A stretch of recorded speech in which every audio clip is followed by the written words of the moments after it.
Hey guys, it's Cameron here with Emerson House Buyers. Every week I bring you tools, tactics, strategies, lessons I've learned, things that have helped me build up a sizable rental portfolio in about 2 years and now manage that portfolio. Today I want to talk about a question I received from a very sophisticated individual that is interested in getting into the market, looked at some single families and thought, well, why wouldn't I just go large multifamily? So I want to explain why I personally do not like large multi. Anything 4 units and below, I like. But anything above 4 units, I mean 5 maybe, but you're into commercial financing, it's a little bit different ball game. And the larger where you're syndicating, I really don't like those. And I'm going to cover that today, why I do not like multifamily. This is probably not a very popular opinion because every guru will tell you can make $1 million in multifamily. But I'm going to go over a couple reasons why I do not like multifamily. No likey. So, number one reason I don't like it. I wrote these down up here. Control. So, number one reason, control. Or should I say lack thereof. When you buy a single family, you have control of it. You determine when you can buy it, when you can sell it, if you want to make an upgrade, if you don't want to do a repair, if you want to make an improvement, you have a lot of options. When you syndicate or buy into a large multifamily property, your options start dwindling immediately. The smaller the percentage that you have in the property, the less pull you have, the less power you have. Let's just say the economy turned. I mean, the stock market's been very volatile recently. Let's just say the market drops, your retirement drops, your house value drops, and you want to get that money back. In a normal situation, you could go out and sell your single family property. You can't do that on a multifamily. That money is locked up for a certain period of time. There are penalties and ways to get money back. Everything's a little different. I'm not an attorney. I don't know all the multifamily paperwork that's ever been written, but I will tell you, you lose a lot of control. And for somebody, the reason I got into real estate is because I have control. When you put money in the market, you have zero control. You're just going along with the market. It goes up over time, but you have zero control. When I buy a piece of real estate, I can paint it, I can improve it, I control the rents, I can control who goes in and out of my property. Or you hire a property manager and they, pick them, and then they, with their help, you can make some of these judgment calls. But control is what I like about single family and I don't like about multifamily. You don't have control. The second piece, and kind of parlays into what we were saying about there, or what I was saying about selling. So if you did want to sell a single family, you can sell it retail. If you sell a multifamily, you need to sell it commercial. So what does that mean? Retail, you guys can buy and sell to owner-occupants. So you could either buy, when you buy, you're going to buy from an owner-occupant or investor, and you can sell to an owner-occupant or an investor. You don't have to sell to an investor. You can sell to somebody who wants to live there, that wants to raise their kids there, that wants to be there for the school district. When you sell a multifamily property, 10, 20, 30, 40, 50, 100, 150, 1,000 units, you are pretty much selling to an investor. There are very, very, very few, again, I'm talking above 4 units, not below. You're really selling to an investor because it's commercial financing. The retail side, you can get owner financing.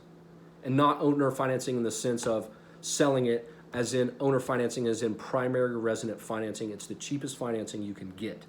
Commercial, 20 to 30% down. Very different, income driven on the valuation of the property. And if your income tails off, where your rents aren't growing, then the value of your property goes down.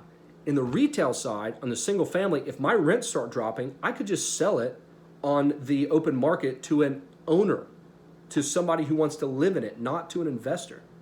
Because an investor is looking at it for income. An owner's looking at it as a place to live and raise their family. So that's reason number 2 that I don't like multifamily, or I like single family better than multifamily.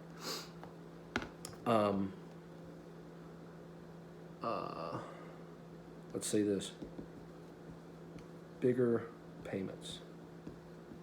So if you do buy into one of these bigger payments, meaning,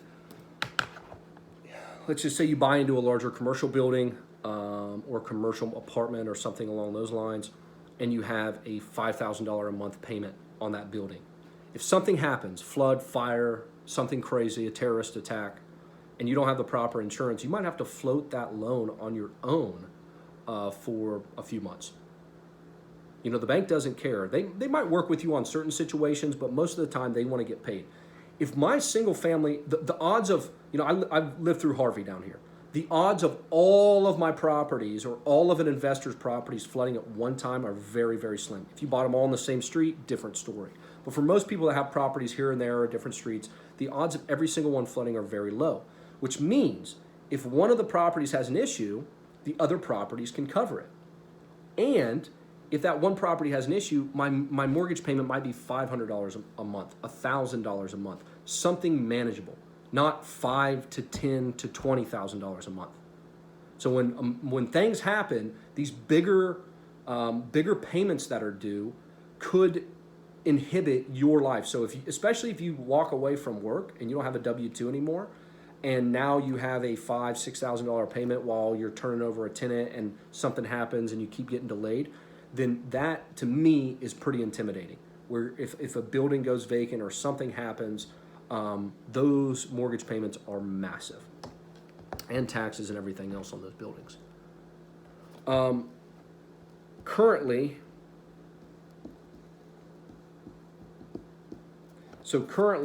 at the time of this recording in 2020, we're overbuilt in Houston. I think overbuilt as an economy as well. You know, the need for housing came in when, after the market crashed, a lot of people got out. In 2008, when the market crashed, a lot of people didn't have any money, a lot of buildings stalled, and they said got delayed years and years and years. So what does that mean? That means it took a while to come back. And that's why we're in a shortage of housing, because the people, the developers who are building houses then had to be foreclosed on, went bankrupt. They're, you know, a little gun shy to get back in the game. So we had several years of slow growth on housing, on building housing, which is driving prices up. Lower supply, same demand or more. People are still having kids, and we're still having people immigrate into this country. So the population is still growing, but the supply went down, so the prices are coming up. Basic laws of supply and demand. So right now, if you look around Houston specifically, there are multi-units everywhere. I mean, every time you turn around, they're building some multi-units. This is going to be great. They're going to flood the market, but then what happens when you oversupply? This prices come down. And when you're valuing multi-unit on income and your rents drop 10%, you know, guys, if you've ever listened to a multifamily seminar or somebody try to pitch multifamily to you, they'll tell you, if you increase rents $50 a month and you have 100 units, then you take your cap rate, you do this equation, and your NOI goes up, and at this 5% cap, and you sell it, you just made an extra $500,000 of value to that property. You added $500,000 of value. Well, I'll tell you, when somebody says that, I want you to think equivalently. If you go raise rents $50 and the property value goes up $500,000, what happens when you lower the rents by $50? The value goes down to that property by $500,000. So, since we've been on this tear since 2012, about the bottom, that's easy. Any Tom, Dick, and Harry can buy a property, watch the rents go up, and just sit back. They can overpay, and rents are going up every year, almost every month. Rent growth has been crazy. Now that these apartments are starting to come online, 100 units, 200 units, 150 units, boom, boom, boom, every month, the supply is coming up. So I think personally that we're overbuilt and we're going to see supply come down, or see prices come down. And the fifth and final reason that I don't like multifamily, or I value single family over multifamily, it's a different business. So once you guys get familiar with single family, I like single family. You can sell to retail, you can sell to an investor, or sell to an owner occupant, you can sell to an investor. It's very easy to get financing until you get to 10 loans, and then there's some creative strategies you can use. They're manageable payments. It doesn't matter where you're at. You can't, I mean, unless you buy way miles and miles and miles or hours and hours away from town, there's a demand. As long as you have population growth and have people around and you're buying in decent areas with decent schools, you're going to have demand. Or near some factories or whatever. As long as you're going to have jobs and near some cities, you're going to have demand. Multifamily is a different business. Okay? You have utilities. You need to have on staff.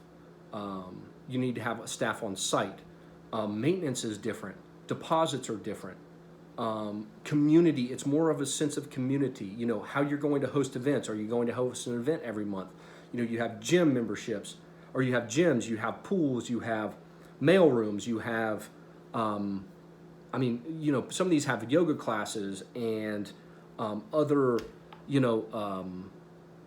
studios. I mean, I've seen all sorts of crazy stuff. And not that it's crazy, but if you're going to compete with that, then you need to be able and understand what people want. Are these young professionals? What are you targeting some older demographics that need, less stairs and this and that? Or are you targeting younger demographics that want closer to the bars and restaurants and more of a nightlife? And that is why it is a different business. I'm not saying it's impossible to jump from single family to multifamily. A lot of people have done it, but I always get afraid of the shiny object syndrome, which means, oh gosh, people, instead of making $200 a month in single family, I can make $2,000 a month on one multifamily deal. And then people jump to that. Well, then they go, oh man, in strip centers, I can make $20,000 a month. And they jump to that. And they never sink their teeth into something and become an expert in it. They jump from one thing. As soon as they get good at it, they get bored. I'll tell you, I'll be honest with you. I've heard this from quite a few people, or from a few successful people. Success, or at some point expertise, becomes boring. And what I mean by that is, you do something so many times and you see so many iterations of it, you know how to react. And there's not that challenge. And some people like that challenge. They like to feel like they're pushing. They have to figure this out. They're reading. They're doing all this sorts of stuff. And they can't get a grasp on it. And then when they do, they get bored and want to go on to the next thing. It's kind of that like ADD thing that you always got to be pushing. Gary V, you got to grind. I'm not saying it can't be done. But I want people to be cognizant of this. If you're going to jump to multifamily, it is a very different animal. Large multifamily. Small multifamily, up to 4 units, same as single family. And I'm not talking about that in this scenario. But just to recap, control, you have less control in large multifamily. You can sell to retail, and you have retail financing or owner-occupant financing, versus just on large multis, you only have commercial financing. Bigger payments. If you screw something up or have to float a note, there's a lot more at risk and at stake than in smaller single families. Overbuilt, there's a lot of these now. After the financial crisis, there's a lot of properties being built. And then the final reason, it's a different business. It's not something that I want to get into or try to learn and spend several years. I spent years learning single family. I feel like I'm finally getting the grasp of it. And I don't want to have to go relearn another business. So I hope that was helpful. If it was, let me know. If it wasn't, let me know. If you guys want me to elaborate on anything, please let me know. I'm here to help, and I'll see you guys next week. Thanks.